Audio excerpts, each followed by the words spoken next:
नमस्कार, मैं हीरा देवासी। आप सभी 36 कौम के भाइयों को मेरा राम राम। चुनाव निपट गया, हार जीत होती रहती है, इनका कोई गम नहीं है। आप लोगों ने मुझे जो सहयोग दिया 36 कौम के भाइयों ने, उनका मैं तहे दिल से आपका आभारी हूँ। और कुछ मेरे समाज के लोगों ने भी मेरा सहयोग किया, उसका भी आभारी हूँ। मित्रों, मैं आपसे एक बात शेयर करना चाहता हूँ कि जैसे मेरे पहले मलबार हिल से टिकट मिला था, वहाँ चुनाव लड़ा था और वो संजोग से मैंने 5 साल इधर काम किया और वो सीट चली गई सेना को। फिर मैं धन्यवाद देता हूँ अशोक गहलोत जी को और हमारे शीर्ष नेताओं को, जिन्होंने मेरे को कुलाबा से टिकट दी। और कुलाबा में मेरे को कम समय मिला था, 12-13 दिन मिला था और मैंने कड़ी कैंपेनिंग की थी, लेकिन चलो संजोग से वो भी नहीं जीत पाया चुनाव। और इस बार महायुति की सरकार बनी है, उनको भी मैं बधाई देता हूँ। हमारे कांग्रेस के काफ़ी उम्मीद थी महाविकास आघाड़ी को, लेकिन होता है, इलेक्शन में चलता रहता है, कभी हार या कभी जीत, तो उससे मायूस नहीं हूँ। और मैं कोई मायूस नहीं हुआ हूँ, मैं फिर से लड़ूंगा और डटा रहूँगा मैदान में।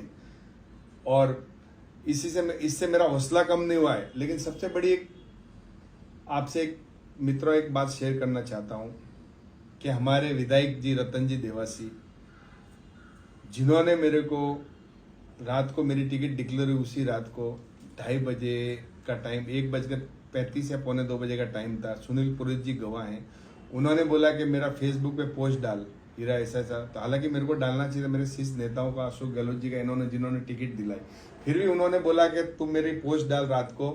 मैं बोला सुबह डालता हूँ। उनके कहने, उन्होंने लिख के भेजी वो पोस्ट, मैंने डाली कि मैंने टिकट दिलाया, तेरे लिए झोली लेके घूमूंगा और तेरे वास्ते पूरे भारत जहाँ पे अपने प्रवासी रहते हैं, अपने समाज के लोग रहते हैं, मैं झोली घुमाऊंगा और तेरे लिए पैसे लाऊंगा। मैंने उनकी पोस्ट शेयर की और दूसरे दिन मेरे फोरम में भी उन्हें आए। उसके बाद में मैंने 3-4 बार उनको फ़ोन किया, उनके पीओ को फ़ोन किया, उन्होंने फ़ोन उठाया नहीं। और वो पिछले 15 दिन से अमीन खां जी हैं, हमारे मुंबा देवी के एमएलए, उनके यहाँ बैठे रहे।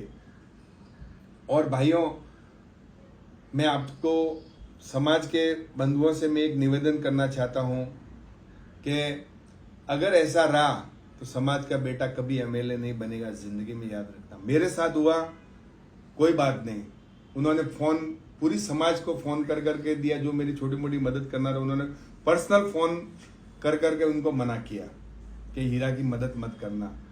अभी भी तुमको समाज वालों को ऐसा एमएलए चाहिए और समाज को भी यही एमएलए चाहिए, समाज को भी यही चाहिए है, तो मेरे को कोई नाराजगी नहीं समाज से। धन्यवाद है रतन जी को, धन्यवाद है समाज को।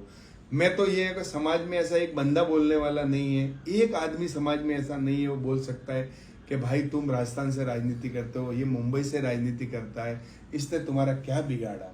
तो वो बोलते हैं कि बीच में लोगों को कंफ्यूज किया कि उन्होंने 1 लाख रुपया फंड लिया किसी से, माउंट आबू वालों से, उससे मेरा नुकसान करवाया, मेरे साथ मेरे बारे में साजिश रची। मैं आपको क्लियर करना चाहता हूँ, उन्होंने मुझे गाय के लिए चंदा दिया था, मैं जब भी क्लियर बता सकता हूँ, उनको रसीद दिया, और वो कुलाबा के वोटर थे, तो मैंने उनसे चंदा लिया, चेक से लिया। अगर मेरे में कोई गलत होता, ये होता, तो मैं क्यों दिखाता था, चेक से क्यों लेता था।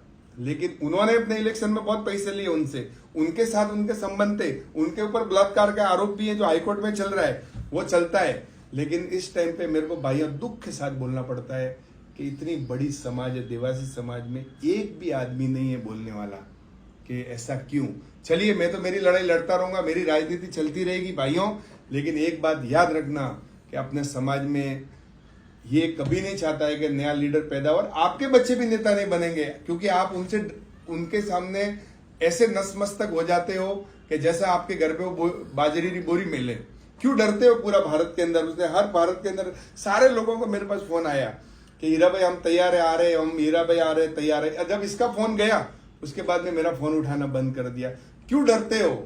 वो थोड़े घर बाजरी की बोरी मिले या थोड़े बच्चों को दिए, आपको नहीं डरना चाहिए। और अभी भी मैं आपको बोलता हूं कि अगर जिंदगी में एक चीज याद रखना, आगे बढ़ना है तो आपको देखो समाज को ऊपर आके ये सब चीजों से आना पड़ेगा। एक आदमी की समाज जागीर नहीं है। और मैं अभी भी बोलता हूं, मैं आज तो पहले तो मैं बोलता था कि चलो इतना मेरे मन में वो था क्या नहीं था, लेकिन आज मैं खुले चैलेंज के साथ बोलता हूँ, आज से रतन जी देवासी, मैं कोई डॉक्टर रमेश नहीं हूँ, मैं भरत देवासी नहीं हूँ, मैं हीरा देवासी हूँ। और आज से मैं तुम्हारे को दिखाऊंगा कि हीरा देवासी क्या है। और आने वाले समय में मैं लड़ता रहूंगा और डटा रहूंगा, और तुम्हारे जैसे कितने आएंगे, और कितनों भी तुम यहाँ के लोगों को पकड़ लो, मुझे हराने की कोशिश की तुमने और मेरे पैसे रुकवाए, तो भी हीरा डरने वाला नहीं, डटा रहेगा मैदान में। और आने वाला समय तुमको दिखाएगा हीरा देवासी क्या है।